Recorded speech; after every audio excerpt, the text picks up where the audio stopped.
Welcome to TRISCO Tutorials.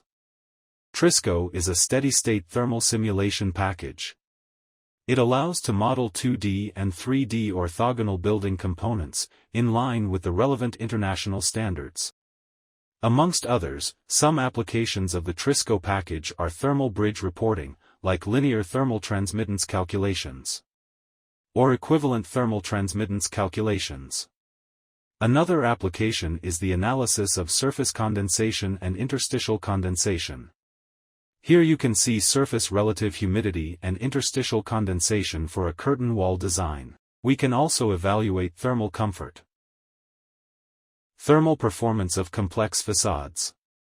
Ground heat transfer calculations. Product design and optimization.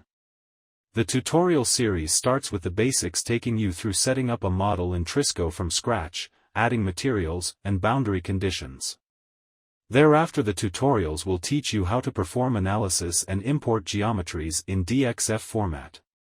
Finally, advanced modeling tips and tricks will be given. Good luck and happy learning.